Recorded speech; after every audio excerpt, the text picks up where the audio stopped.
ఇటీవల కాలంలో ఒక సామాజికంగా కొత్త సమస్య రేకెత్తుతుంది. వీరిద్దరు కూడా ఇండియన్సే. ఇండియన్స్ ప్రకారమే ఇక్కడ వారి మత సంబంధం అది ముస్లిమ్స్ అయినా, హిందూస్ అయినా, ఇతరత్ర ఏదైనా ఆ సంబంధం ప్రకారమే సంప్రదాయబద్ధంగా పెళ్లి చేసుకున్నారు. తర్వాత ఉద్యోగరీత్యా వీళ్ళు అబ్రాడ్ వెళ్ళడం జరిగింది, ఏ దేశంలో ఉన్నా సరే. అయితే ఏదో ఇబ్బందులు తలెత్తాయి. ఇక్కడ భార్య కానీ భర్త కానీ వెనక్కి వచ్చేసారు. అక్కడ కొన్ని సందర్భాల్లో, ఎక్కువ సందర్భాల్లో చెప్పాలంటే భర్త అక్కడే ఉంటారు, భార్య ఇక్కడికి వచ్చేసింది.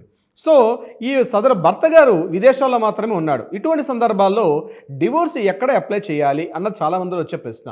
సో ఈ వీడియో మీకు ఉపయోగపడే అవకాశం ఉంటుంది. గుర్తుపెట్టుకోండి, మీరు మ్యారేజ్ ఇండియాలో చేసుకున్నారు కాబట్టి, మీరు ఇండియన్ సిటిజన్స్ కాబట్టి, మీరు ఒకవేళ ఉద్యోగరీత్యా, వ్యాపారరీత్యా ఒకవేళ మీరు విదేశాలకు వెళ్ళినప్పటికీ కూడా, అక్కడ సెటిల్ అయ్యి అక్కడ సిటిజన్షిప్ మీరు తీసుకున్నప్పటికి కూడా, మీరు ఇండియా కోడ్స్ ప్రకారం, భారతీయ చట్టాల ప్రకారం ఇక్కడ తీసుకునే వెసులుబాటు మీకుంది.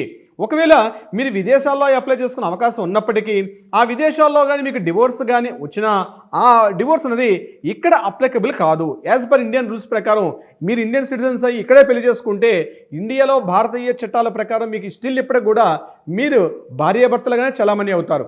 విదేశాల చట్టాల ప్రకారం మీకు డివోర్స్ మంజూరైంది కాబట్టి అది యూనివర్సల్గా అది అప్లికబుల్ కాదు. ఇది కేవలం ఇండియాలో అప్లికబుల్ కాదు. భారతీయ చట్టాల ప్రకారం స్టిల్ మీరు ఇక్కడ భార్యాభర్తలుగా ఉన్నారు కాబట్టి డివోర్స్ అనేది ఇక్కడ అప్లై చేసుకోవాలి. ప్రాపర్టీ విషయంలో కానీ, మెయింటెనెన్స్ విషయంలో కానీ, ఇతరత్ర దేనికి సంబంధించిన విషయాలైనా సరే ఇక్కడ మీరు అప్లికబుల్ చేసుకోవాలి. సో డివోర్స్ అనేది ఇండియా కోర్ట్స్ అప్లై చేసుకోవాలి. అంతేకాకుండా ఈ రిలేటెడ్గా ఉన్నటువంటి 498 అయినా లేదా డీవీసీ అయినా మీరు ఇండియన్ కోర్ట్స్ సంబంధించి అప్లై చేసుకోవచ్చు. ఆ వెసులుబాటు అయితే మీకు ఉంటుంది. Thank you so much my dear friends.